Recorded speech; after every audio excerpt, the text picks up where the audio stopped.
ਪਿਆਰੇ ਦੋਸਤੋ, ਕਾਵਿ ਸਿਧਾਂਤ ਭਾਸ਼ਣ ਲੜੀ ਦੇ ਅੰਤਰਗਤ ਅੱਜ ਆਪਾਂ ਗੱਲ ਕਰਾਂਗੇ ਪ੍ਰੋਫੈਸਰ ਕਰਮਜੀਤ ਸਿੰਘ ਦੇ ਲੇਖ ਕਵਿਤਾ ਦੇ ਪ੍ਰਕਾਰਜ ਅਤੇ ਵਿਚਾਰਧਾਰਾ ਬਾਰੇ।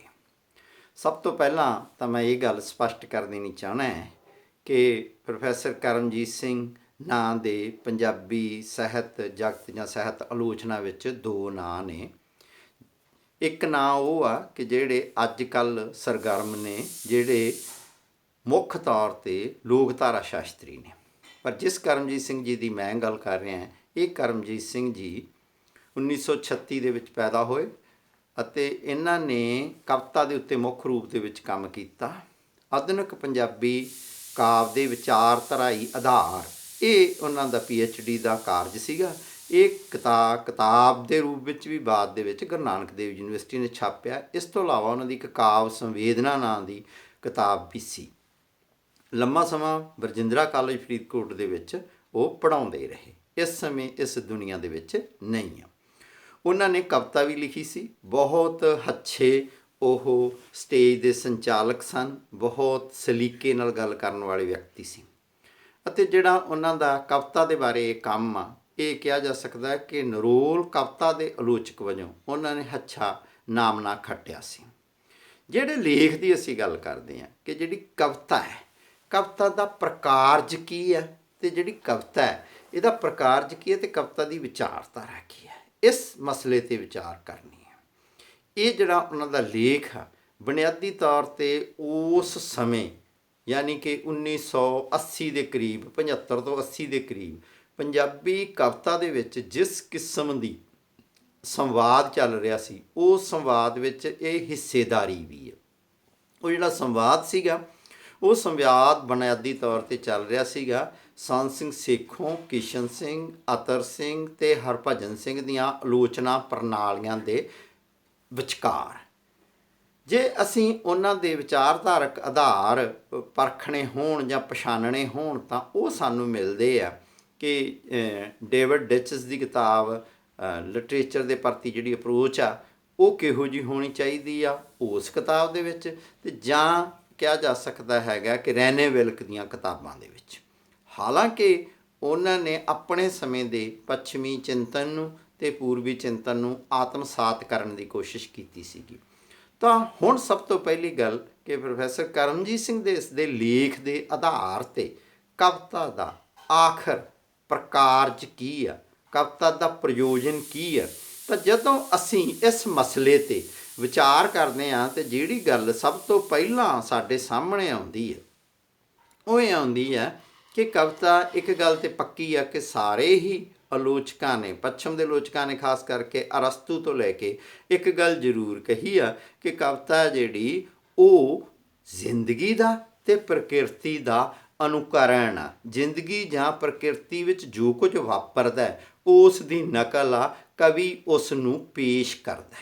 ਪਰ ਸਾਡਾ ਹੁਣ ਇੱਥੇ ਮਸਲਾ ਇਹ ਆ ਕਿ ਆਖਰ ਜਿਹੜੀ ਕਵਿਤਾ ਹੈ ਉਹ ਕੀ ਮਨੁੱਖ ਦੇ ਕੀ ਕੰਮ ਆਉਂਦੀ ਆ, ਮਨੁੱਖ ਉਸ ਨੂੰ ਕਿਉਂ ਪੜ੍ਹਦਾ ਹੈਗਾ। ਤਾਂ ਮੋਟੇ ਤੌਰ 'ਤੇ ਉਹਨਾਂ ਨੇ ਗੱਲ ਸ਼ੁਰੂ ਕੀਤੀ ਆ ਹੋਰੇਸ ਦੀ ਪਰਿਭਾਸ਼ਾ ਦੇ ਨਾਲ ਕਿ ਕਵਿਤਾ ਜਿਹੜੀ ਉਹ ਇੱਕ ਤਰ੍ਹਾਂ ਨਾਲ ਸਾਨੂੰ ਕਿਹਾ ਜਾ ਸਕਦਾ ਹੈ ਕਿ ਇੱਕ ਪਾਸੇ ਤਾਂ ਆਨੰਦ ਦਿੰਦੀ ਆ ਅਤੇ ਇੱਕ ਪਾਸੇ ਇਹ ਸਾਨੂੰ ਸਿੱਖਿਆ ਦਿੰਦੀ ਹੈ। ਇਹ ਸਿੱਖਿਆ ਅਤੇ ਆਨੰਦ ਦਿੰਦੀ ਹੈ। ਕਈ ਵਾਰ ਇਹ ਵੀ ਕਿਹਾ ਜਾਂਦਾ ਹੈ ਕਿ ਇਹ ਜਿਹੜੀ ਕਹਿ ਸਕਦੇ ਹਾਂ ਕਿ ਸਿੱਖਿਆ ਦੀ ਜਿਹੜੀ ਕੌੜੀ ਗੋਲੀ ਆ ਉਹਦੇ ਉੱਤੇ ਜਿਹੜੀ ਕਵਿਤਾ ਹੈਗੀ ਉਹ ਆਪਣੇ ਆਨੰਦ ਦਾ ਮਿੱਠੀ ਜਿਹੜੀ ਉਹਦੇ 'ਤੇ ਪਰਤ ਚੜ੍ਹੀ ਵੀ ਹੁੰਦੀ ਹੈ। ਜਦੋਂ ਅਸੀਂ ਭਾਰਤੀ ਦਰਸ਼ਨ ਦੀ ਗੱਲ ਕਰਦੇ ਹਾਂ ਤਾਂ ਭਾਰਤੀ ਦਰਸ਼ਨ ਵਿੱਚ ਕਿਹਾ ਜਾਂਦਾ ਹੈ ਕਿ ਕਵਿਤਾ ਹੈ ਜਿਹੜੀ ਉਹ ਕਵੀ ਲਈ ਵੀ ਅਤੇ ਕਵੀ ਦੇ ਜਿਹੜਾ ਸਰੋਤਾ ਹੈ ਜਾਂ ਕਵੀ ਦਾ ਜਿਹੜਾ ਦਰਸ਼ਕ ਆ ਉਹਦੇ ਲਈ ਵੀ ਇਹ ਕਾਮ, ਅਰਥ, ਧਰਮ ਅਤੇ ਮੋਕਸ਼, ਕਾਮ, ਧਰਮ, ਅਰਥ ਅਤੇ ਮੋਕਸ਼ ਦੀ ਪ੍ਰਾਪਤੀ ਕਰਦੀ ਹੈ। ਤਾਂ ਛੋਟਾ ਜਿਹਾ ਸੰਖੇਪ ਗੱਲ ਇਸ 'ਤੇ ਕਰੀਏ ਕਿ ਕਾਮ ਦੀ ਪੂਰਤੀ ਕਿਵੇਂ ਕਰਦੀ ਹੈ। ਕਾਮ ਤੋਂ ਭਾਵ ਇੱਥੇ ਇਕੱਲਾ ਸੈਕਸ ਨਹੀਂ ਆ, ਇਹਨਾਂ ਤੋਂ ਭਾਵ ਤ੍ਰਿਸ਼ਨਾਵਾਂ ਹੈ ਕਿ ਮਨੁੱਖ ਦੀਆਂ ਤ੍ਰਿਸ਼ਨਾਵਾਂ ਦੀ ਪੂਰਤੀ ਕਰਦੀ ਆ। ਇਹ ਸਿੱਧੇ ਤੌਰ 'ਤੇ ਨਹੀਂ, ਅਸਿੱਧੇ ਤੌਰ 'ਤੇ ਪੂਰਤੀ ਕਰਦੀ ਆ, ਸੁਪਨੇ ਯਥਾਰਥ 'ਚ ਪੂਰਤੀ ਕਰਦੀ ਆ। ਦੂਸਰੇ ਪਾਸੇ ਇਹ ਕਵਿਤਾ ਕੀ ਕਰਦੀ ਹੈ ਕਿ ਕਵਿਤਾ ਜਿਹੜੀ ਉਹ ਅਰਥ ਹੈ ਕਿ ਜਿਹੜਾ ਕਵੀ ਆ ਉਸ ਦੀ ਉਪਜੀਵਕਾ ਦਾ ਸਾਧਨ ਵੀ ਬਣ ਸਕਦੀ ਹੈਗੀ ਹੈ। ਤੀਸਰਾ ਇਹ ਧਰਮ ਇਹ ਕਿ ਸਾਨੂੰ ਜੀਵਨ ਕਰਤੱਵ ਮਾਰਗ 'ਤੇ ਇਹ ਚੱਲਣ ਲਈ ਪ੍ਰੇਰਨਾ ਦਿੰਦੀ ਹੈ। ਜਿਹੜਾ ਚੌਥਾ ਹੈਗਾ ਕਿ ਮੋਕਸ਼, ਇਹ ਜ਼ਿੰਦਗੀ ਤੋਂ ਸਾਨੂੰ ਪਾਰ ਜਾਣ ਲਈ, ਇਸ ਲੌਕਿਕ ਸੰਸਾਰ ਤੋਂ ਪਾਰ ਜਾਣ ਲਈ ਜਿਹੜੀ ਹੈਗੀ ਆ ਕਵਿਤਾ ਉਹ ਸਹਾਈ ਸਿੱਧ ਹੁੰਦੀ ਆ। ਇਹ ਤੁਹਾਨੂੰ ਮੋਕਸ਼ ਦੇ ਵਿੱਚ ਸਹਾਇਤਾ ਕਰਦੀ ਹੈ। ਜਦੋਂ ਅਸੀਂ ਪੱਛਮੀ ਚਿੰਤਨ ਦੀ ਗੱਲ ਕਰਦੇ ਹਾਂ ਤਾਂ ਵੱਖ-ਵੱਖ ਵਿਦਵਾਨਾਂ ਨੇ ਵੱਖ-ਵੱਖ ਸਮੇਂ ਵੱਖ-ਵੱਖ ਕਵੀਆਂ ਨੇ ਕਵਿਤਾ ਦੇ ਪ੍ਰਯੋਜਨ ਨੂੰ, ਕਵਿਤਾ ਦੇ ਪ੍ਰਕਾਰਜ ਨੂੰ, ਕਵਿਤਾ ਦਾ ਫੰਕਸ਼ਨ ਕੀ ਹੈ ਉਸ ਨੂੰ ਆਪੋ ਆਪਣੇ ਢੰਗ ਨਾਲ ਵਿਆਖਿਆ ਦਿੱਤੀ ਹੈ। ਪਰ ਜੇ ਉਹਨਾਂ ਸਾਰੀਆਂ ਵਿਆਖਿਆਵਾਂ ਨੂੰ ਅਸੀਂ ਇੱਕ ਥਾਂ 'ਤੇ ਇਕੱਤਰ ਕਰ ਲਈਏ ਤਾਂ ਉਹ ਜਿਹੜੀ ਸਭ ਤੋਂ ਪਹਿਲੀ ਜਿਹੜੀ ਕਾਰਨ ਬਣਦਾ ਹੈ ਉਹ ਕਿ ਇਹ ਸਾਨੂੰ ਆਨੰਦ ਦਿੰਦੀ ਹੈ। ਤਾਂ ਹੁਣ ਅਗਲੀ ਗੱਲ ਕਿ ਆਨੰਦ ਕਿਵੇਂ ਦਿੰਦੀ ਹੈ, ਬੜਾ ਗੁੰਝਲਦਾਰ ਮਸਲਾ ਹੈ ਕਿ ਆਨੰਦ ਕਿਵੇਂ ਦਿੰਦੀ ਹੈ। ਕਵਿਤਾ ਆਨੰਦ ਦਿੰਦੀ ਹੈ ਪਰ ਆਨੰਦ ਕਿਵੇਂ ਦਿੰਦੀ ਹੈ? ਉਹ ਸਾਡੇ ਅੰਦਰ ਪਏ ਕਿਹੜੀਆਂ ਜਜ਼ਬਿਆਂ ਨੂੰ, ਕਿਹੜੀਆਂ ਭਾਵਨਾਵਾਂ ਨੂੰ, ਕਿਹੜੀ ਕਲਪਨਾ ਨੂੰ ਟੁੰਬਦੀ ਆ ਕਿ ਜਿਸ ਕਾਰਨ ਕਰਕੇ ਜਦੋਂ ਅਸੀਂ ਕਵਿਤਾ ਸੁਣਦੇ ਹਾਂ ਜਾਂ ਪੜ੍ਹਦੇ ਹਾਂ ਤਾਂ ਸਾਨੂੰ ਆਨੰਦ ਆਉਂਦਾ। ਇਸ ਉੱਪਰ ਸਮਾਜ ਵਿਗਿਆਨੀਆਂ ਨੇ, ਮਨੋਵਿਗਿਆਨੀਆਂ ਨੇ ਬਹੁਤ ਕੰਮ ਕੀਤਾ। ਤਾਂ ਉਹਨਾਂ ਨੇ ਇਹੀ ਦਰਸਾਉਣ ਦੀ ਕੋਸ਼ਿਸ਼ ਕੀਤੀ ਆ ਕਿ ਜਿਹੜੇ ਮਨੁੱਖ ਦੇ ਅੰਦਰ ਇੱਕ ਪ੍ਰਵਿਰਤੀ ਆ ਉਹ ਹੈਗੀ ਆ ਕਿ ਸੁਹਜਾਤਮਕ ਉਹ ਆਨੰਦ ਲੈ ਸਕਦਾ। ਅਤੇ ਸੁਹਜਾਤਮਕ ਜਿਹੜਾ ਆਨੰਦ ਆ ਉਹ ਸੰਗੀਤ ਵਿੱਚ ਵੀ ਹੁੰਦਾ, ਆਪਣੇ ਵਿਚਾਰਾਂ ਦੀ ਪ੍ਰੋੜਤਾ ਵਿੱਚ ਵੀ ਹੁੰਦਾ ਅਤੇ ਆਪਣੇ ਵਿਚਾਰਾਂ ਨੂੰ ਸੁੰਦਰ ਸ਼ਬਦਾਂ ਦੇ ਵਿੱਚ ਸੁਣਨ ਕਹਿਣ ਵਿੱਚ ਵੀ ਆਨੰਦ ਆਉਂਦਾ। ਤਾਂ ਆਨੰਦ ਤੋਂ ਬਾਅਦ ਜਿਹੜਾ ਦੂਸਰਾ ਹੈਗਾ ਕਵਿਤਾ ਦਾ ਪ੍ਰਯੋਜਨ ਉਹ ਕਿਹਾ ਜਾਂਦਾ ਹੈ ਕਿ ਇਹ ਉਪਦੇਸ਼ ਦਿੰਦੀ ਆ। ਤਾਂ ਅਸੀਂ ਇਹ ਜਾਣਦੇ ਹਾਂ ਕਿ ਉਪਦੇਸ਼ ਅਤੇ ਸਿੱਖਿਆ ਆਪਸ ਵਿੱਚ ਅਦਲੇ ਬਦਲੇ ਜਾਣ ਵਾਲੇ ਸ਼ਬਦ ਨੇ। ਚਾਹੇ ਉਹਨੂੰ ਉਪਦੇਸ਼ ਕਹਿ ਲਓ ਜਾਂ ਸਿੱਖਿਆ ਕਹਿ ਲਓ, ਇਹ ਸਾਨੂੰ ਨੈਤਿਕ ਸਿੱਖਿਆ ਦਿੰਦੀ ਹੈ, ਸਮਾਜਿਕ ਸਿੱਖਿਆ ਦਿੰਦੀ ਹੈ, ਧਾਰਮਿਕ ਸਿੱਖਿਆ ਦਿੰਦੀ ਹੈ, ਸੱਚ ਦੇ ਮਾਰਗ 'ਤੇ ਚੱਲਣ ਲਈ ਪ੍ਰੇਰਨਾ ਦਿੰਦੀ ਹੈ।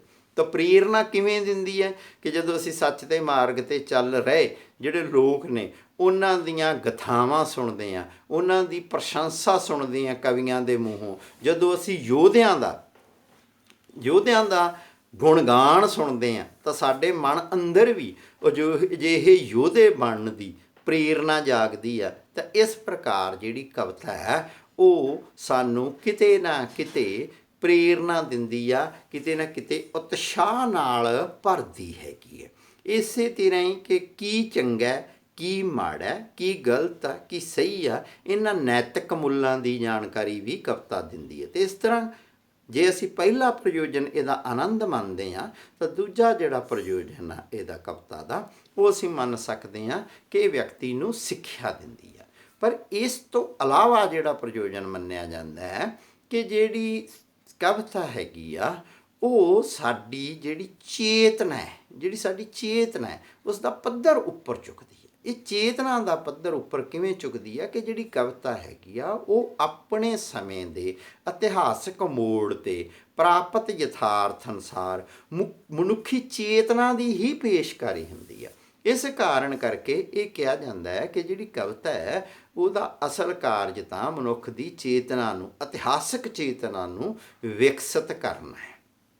ਇਹ ਵੀ ਇੱਕ ਕਾਰਨ ਮਿਥਿਆ ਜਾਂਦਾ ਹੈਗਾ। ਕੁਝ ਕਵੀਆਂ ਨੇ ਅਤੇ ਕੁਝ ਆਲੋਚਕਾਂ ਨੇ ਇਹ ਵੀ ਮੰਨਿਆ ਹੈਗਾ ਕਿ ਅਸਲ ਦੇ ਵਿੱਚ ਤਾਂ ਜਿਹੜੀ ਕਵਿਤਾ ਹੈ ਉਹ ਸਾਡੀ ਭਾਸ਼ਾ ਨੂੰ ਸੰਭਾਲਦੀ ਹੈ। ਅਤੇ ਜਦੋਂ ਅਸੀਂ ਭਾਸ਼ਾ ਨੂੰ ਸੰਭਾਲਣ ਦੀ ਗੱਲ ਕਰਦੇ ਹਾਂ ਤਾਂ ਅੱਜ ਜੇ ਅਸੀਂ ਵੇਖੀਏ ਤਾਂ ਪੰਜਾਬੀ ਭਾਸ਼ਾ ਦੇ ਜਾਂ ਕਿਸੇ ਵੀ ਭਾਸ਼ਾ ਦੇ, ਪਰ ਪੰਜਾਬੀ ਭਾਸ਼ਾ ਦੀ ਉਦਾਹਰਨ ਲੈਣੀ ਕਿ ਬਹੁਤ ਸਾਰੇ ਸ਼ਬਦ ਆ ਜਿਹੜੇ ਉਹ ਅੱਜ ਬੋਲਚਾਲ ਵਿੱਚੋਂ ਖਤਮ ਨੇ, ਪਰ ਉਹ ਸਾਡੀਆਂ ਜਿਹੜੀਆਂ ਕਿਤਾਬਾਂ ਉਹਨਾਂ ਦੇ ਵਿੱਚ ਸ਼ਾਮਲ ਹੈ। ਉਦਾਹਰਨ ਦੇ ਤੌਰ 'ਤੇ ਜੇ ਤੁਸੀਂ ਵਾਰਿਸ ਸ਼ਾਹ ਦੀ ਹੀਰ ਪੜ੍ਹੋ ਤਾਂ ਉਹਦੇ ਵਿੱਚ ਤੁਹਾਨੂੰ ਉਸ ਸਮੇਂ ਦੀਆਂ ਮਠਿਆਈਆਂ ਦੇ ਵੇਰਵੇ, ਉਸ ਸਮੇਂ ਦੇ ਘਾਹ ਦੇ ਵੇਰਵੇ, ਉਸ ਸਮੇਂ ਦੇ ਵੇਰਵੇ ਪ੍ਰਾਪਤ ਹੁੰਦੇ ਆ।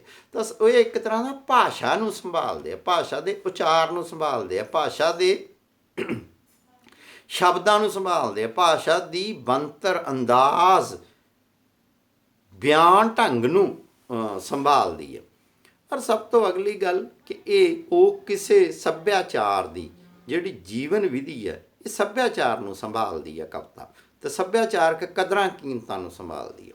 ਤੋ ਇੱਕ ਤਰ੍ਹਾਂ ਨਾਲ ਇਹ ਆਨੰਦ ਵੀ ਦਿੰਦੀ ਹੈ, ਉਪਦੇਸ਼ ਵੀ ਦਿੰਦੀ ਹੈ, ਸਿੱਖਿਆ ਵੀ ਦਿੰਦੀ ਹੈ, ਚੇਤਨਾ ਦਾ ਪੱਧਰ ਵੀ ਉੱਪਰ ਚੁੱਕਦੀ ਆ, ਭਾਸ਼ਾ ਨੂੰ ਵੀ ਸੰਭਾਲਦੀ ਹੈ, ਤੇ ਸਾਡੀ ਸੱਭਿਆਚਾਰਕ ਚੇਤਨਾ ਨੂੰ ਵੀ ਵਿਕਸਿਤ ਕਰਦੀ ਹੈ।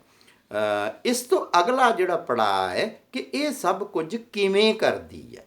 ਉਹ ਕਿਵੇਂ ਕਰਨਾ ਹੀ ਲੰਮੇ ਸਮੇਂ ਤੋਂ ਸਾਹਿਤਚਾਰੀਆਂ ਦਾ, ਕਾਵਿਚਾਰੀਆਂ ਦਾ, ਸਮਾਜ ਸ਼ਾਸਤਰੀਆਂ ਦਾ, ਮਨੋਵਿਗਿਆਨੀਆਂ ਦਾ ਸਰੋਕਾਰ ਬਣਿਆ ਹੋਇਆ ਕਿ ਆਖਰ ਇਹ ਚੇਤਨਾ ਦੀ ਘਾੜਤ ਕਿਵੇਂ ਘਟਦੀ ਹੈ, ਇਹ ਮਨੁੱਖ ਦੇ ਮਨ ਨੂੰ ਸੁੱਖ ਤੇ ਖੁਸ਼ੀ ਕਿਵੇਂ ਦਿੰਦੀ ਹੈ।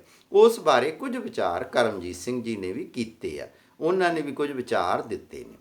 ਉਸ ਸਮੇਂ ਪੰਜਾਬੀ ਸਾਹਿਤ ਜਗਤ ਵਿੱਚ ਇੱਕ ਬਹਿਸ ਜਾਂ ਇੱਕ ਜਿਹਨੂੰ ਕਹਿ ਸਕਦੇ ਹਾਂ ਕਿ ਸੰਵਾਦ ਚੱਲ ਰਿਹਾ ਸੀ।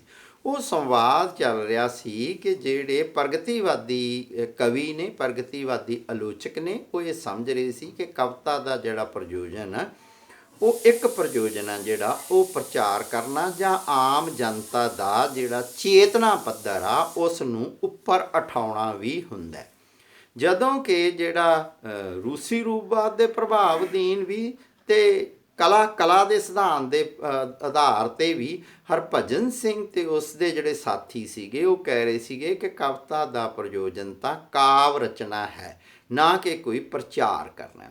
ਇਸ ਬਹਿਸ ਨੂੰ ਕਿਤੇ ਨਾ ਕਿਤੇ ਕਰਮਜੀਤ ਸਿੰਘ ਵੀ ਥਾਂ ਦਿੰਦਾ ਹੈ। ਉਹ ਕਹਿੰਦਾ ਕਿ ਕਾਫੀ ਗੱਲਾਂ ਜਿਹੜੀਆਂ ਉਹ ਹਰਭਜਨ ਸਿੰਘ ਦੀਆਂ ਠੀਕ ਹੋ ਸਕਦੀਆਂ ਨੇ, ਪਰ ਇਸ ਦੇ ਬਾਵਜੂਦ ਕਵਿਤਾ ਦਾ ਜਿਹੜਾ ਆਖਰ ਤੇ ਪ੍ਰਯੋਜਨ ਆ ਉਹ ਚਾਹੇ ਸੋਝ ਆਨੰਦ ਹੀ ਦੇਣਾ ਹੈ, ਪਰ ਸੋਝ ਆਨੰਦ ਦਿੰਦਿਆਂ ਉਸ ਨੇ ਕੁਝ ਨਾ ਕੁਝ ਪ੍ਰਚਾਰਨਾ ਜੇ ਨਾ ਵੀ ਕਹੀਏ ਤਾਂ ਉਸ ਨੇ ਮਨੁੱਖ ਦੀ ਚੇਤਨਾ ਨੂੰ ਬਦਲਣਾ ਅਵੱਸ਼ ਆ।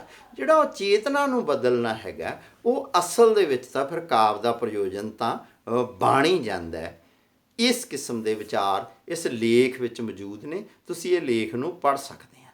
ਇਸ ਲੇਖ ਦਾ ਜਿਹੜਾ ਕਿਹਾ ਜਾ ਸਕਦਾ ਹੈ ਕਿ ਦੂਸਰਾ ਭਾਗ ਹੈ ਜਾਂ ਦੂਸਰਾ ਪੱਖ ਆ ਉਹ ਹੈਗਾ ਕਿ ਕਵਿਤਾ ਦੇ ਵਿੱਚ ਵਿਚਾਰਧਾਰਾ ਕਿਵੇਂ ਆਉਂਦੀ ਹੈ। ਤਾਂ ਇਹ ਉਸ ਸਮੇਂ ਵਿਚਾਰਧਾਰਾ ਨੂੰ ਪ੍ਰਚਾਰ ਦੇ ਬਰਾਬਰ ਹੀ ਸਮਝਿਆ ਜਾਂਦਾ ਸੀ। ਤਾਂ ਇੱਕ ਤਰ੍ਹਾਂ ਨਾਲ ਇਹ ਕਿਹਾ ਗਿਆ ਕਿ ਕਵਿਤਾ ਦੇ ਵਿੱਚ ਸਿੱਧਾ ਪ੍ਰਚਾਰ ਨਹੀਂ ਹੋਣਾ ਚਾਹੀਦਾ, ਪਰ ਕਵਿਤਾ ਦੇ ਵਿੱਚ ਇਹ ਵੀ ਅਸੀਂ ਨਹੀਂ ਕਹਿ ਸਕਦੇ ਕਿ ਵਿਚਾਰਧਾਰਾ ਵਿਹੂਣੀ ਹੁੰਦੀ ਆ, ਸਗੋਂ ਉਹ ਕਵਿਤਾ ਦੇ ਵਿੱਚ ਜਿਹੜੀ ਵਿਚਾਰਧਾਰਾ ਉਹ ਅੰਦਰ ਸਮਾਈ ਹੋਈ ਹੁੰਦੀ ਆ। ਅਤੇ ਉਹ ਅੰਦਰ ਕਿਵੇਂ ਸਮਾਈ ਹੋਈ ਹੈ ਇਸ ਬਾਰੇ ਅੱਜ ਕੱਲ੍ਹ ਜਿਸ ਤਰ੍ਹਾਂ ਅਸੀਂ ਹੁਣ ਮੌਜੂਦਾ ਸਮੇਂ ਦੇ ਵਿੱਚ ਲਾਕਾਂ ਦੀਆਂ ਖੋਜਾਂ ਤੋਂ ਬਾਅਦ, ਜਿਸ ਤਰ੍ਹਾਂ ਅਸੀਂ ਫੂਕੋ ਦੇ ਚਿੰਤਨ ਤੋਂ ਬਾਅਦ ਅਤੇ ਜਿਵੇਂ ਅਲਥਿਊਜ਼ੇਰ ਦੇ ਚਿੰਤਨ ਤੋਂ ਬਾਅਦ, ਟੈਰੀ ਗੈਲਟਨ ਤੋਂ ਬਾਅਦ ਅਤੇ ਫਰੈਡਰਿਕ ਜੈਮਸਨ ਤੋਂ ਬਾਅਦ ਜਿਵੇਂ ਅਸੀਂ ਹੁਣ ਸਮਝਦੇ ਹਾਂ ਕਿ ਮਨੁੱਖੀ ਮਨ ਦੀ ਜਿਹੜੀ ਸੰਰਚਨਾ ਹੈਗੀ ਆ ਉਸ ਨੂੰ ਅਸਲ ਦੇ ਵਿੱਚ ਜਿਹੜੀ ਕਵਿਤਾ ਹੈਗੀ ਆ ਉਹਦੇ ਵਿੱਚ ਉਹ ਘਾੜਤ ਘੜਦੀ ਆ। ਉਸ ਸਮੇਂ ਇਸ ਕਿਸਮ ਦੀ ਗੱਲ ਨਹੀਂ ਸੀਗੀ। ਜ਼ਿਆਦਾ ਜ਼ੋਰ ਇਸ ਗੱਲ 'ਤੇ ਦਿੱਤਾ ਗਿਆ ਕਿ ਆਖਰ ਜਿਹੜੀ ਕਵਿਤਾ ਹੈਗੀ ਆ ਉਹ ਸਮਾਜਿਕ ਚੇਤਨਾ ਦਾ ਇੱਕ ਰੂਪ ਹੈਗੀ ਆ, ਅਤੇ ਸਮਾਜਿਕ ਚੇਤਨਾ ਦਾ ਰੂਪ ਹੋਣ ਕਾਰਨ ਉਹ ਜਿਹੜੀ ਕਲਾਤਮਕ ਪੇਸ਼ਕਾਰੀ ਉਹਦੀ ਕਿੰਨੀ ਵਧੀਆ ਉਸ ਗੱਲ 'ਤੇ ਨਿਰਭਰ ਕਰਦੀ ਹੈ ਕਿ ਉਹ ਕਵਿਤਾ ਪ੍ਰਚਾਰ ਹੈ ਜਾਂ ਕਵਿਤਾ ਜਿਹੜੀ ਉਹ ਕਵਿਤਾ ਹੈ ਪਰ ਉਹ ਨਾਲ ਦੀ ਨਾਲ ਹੀ ਵਿਚਾਰਧਾਰਕ ਅੰਸ਼ਾਂ ਨੂੰ ਵੀ ਸਮਾਈ ਬੈਠੀ ਹੈਗੀ। ਆਪਣੇ ਆਪ ਦੇ ਵਿੱਚ ਕਰਮਜੀਤ ਸਿੰਘ ਦਾ ਲੇਖ ਇਹ ਕਵਿਤਾ ਦੇ ਪ੍ਰਯੋਜਨ ਬਾਰੇ ਅਤੇ ਕਵਿਤਾ ਦੇ ਪ੍ਰਕਾਰਜ ਬਾਰੇ, ਕਵਿਤਾ ਦੀ ਵਿਚਾਰਧਾਰਾ ਬਾਰੇ ਬਹੁਤ ਮੁੱਲਵਾਨ ਜਾਣਕਾਰੀ ਦਿੰਦਾ। ਤੁਸੀਂ ਇਸ ਲੇਖ ਨੂੰ ਕਰਮਜੀਤ ਸਿੰਘ ਦੀ ਕਿਤਾਬ ਆਧੁਨਿਕ ਪੰਜਾਬੀ ਕਾਵਿ ਦੇ ਵਿਚਾਰਧਾਰਾਈ ਆਧਾਰਾਂ ਦੇ ਵਿੱਚੋਂ ਵੀ ਪੜ੍ਹ ਸਕਦੇ ਹੋ, ਅਤੇ ਪੰਜਾਬੀ ਯੂਨੀਵਰਸਿਟੀ ਪਟਿਆਲਾ ਵੱਲੋਂ ਛਾਪੀ ਕਿਤਾਬ, ਪ੍ਰਕਾਸ਼ਿਤ ਕਿਤਾਬ ਕਾਵਿ ਸਿਧਾਂਤ ਵਿੱਚੋਂ ਵੀ ਪੜ੍ਹ ਸਕਦੇ ਹੋ। ਮਿਹਰਬਾਨੀ।